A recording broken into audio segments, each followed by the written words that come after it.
In the mid-1970s, Erno Rubik invented the Rubik's Cube, but that doesn't mean he knew how to solve it. It took him a few months to figure it out.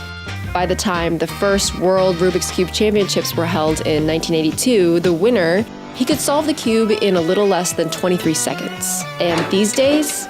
Well, there's a new world record holder in our area, and he's only in high school. This teenager, Colin, solving a Rubik's Cube in 5.253 seconds. This is world record holder Colin Burns.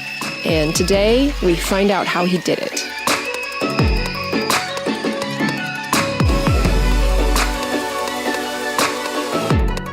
It could last another week, it could last another few years. The previous record lasted for over 2 years, but especially with single solve, you just need to get lucky, or at least that's a big part of it.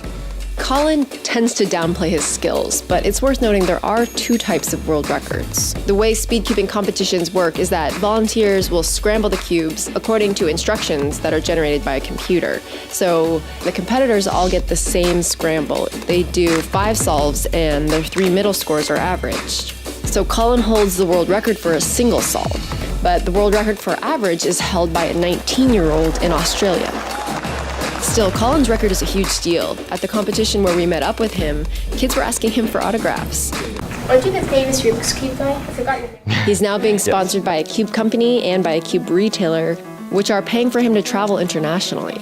And he wants people to know, you can do this too. The biggest misconception about cubing is that it's difficult, which it really isn't. Pop culture treats the Rubik's Cube like some sort of IQ test, but it's not, at least not anymore. I recently bought a cube online and it came with instructions for beginners. If you memorize those, you can solve the cube in a couple of minutes. It helps to understand the design of the puzzle. At first glance, it looks like it's a cube made out of cubes, right? 3 layers of 9.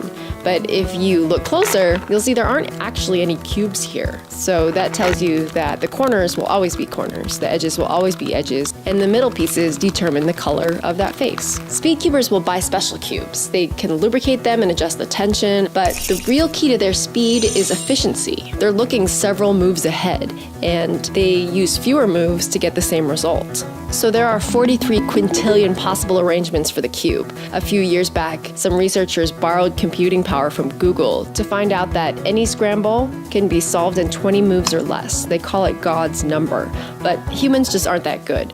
The beginner's method that I learned uses 100 to 200 moves. Speed cubers use more around 50 to 60 moves, and they can do that in part because of the knowledge gained by the previous generation of speed cubers. When the cube first spread around the world back in the 80s, people had to learn through trial and error. This was happening in a lot of math departments and campus clubs. People were discovering the cube at the same time, and they were sharing what they learned. The method that Colin uses was developed by Jessica Friedrich. She's an engineering professor who was a college student at the time. It starts with a cross on one of the faces, and that face becomes the bottom layer. Then what they do is solve the corners of the bottom layer and the middle layer simultaneously. So you can see now all of this is solved. And for that final layer, they're choosing from dozens of algorithms that they've memorized. And those are sequences of moves that will mess up the cube temporarily to move pieces into place and then put the rest of the cube back where it was. The Rubik's Cube has made a comeback in recent years, along with that same ethic of sharing tips and strategies. So all the resources you need are there. There's just one other thing. Practice. This is Colin nearly 5 years ago. World records are not built in a day.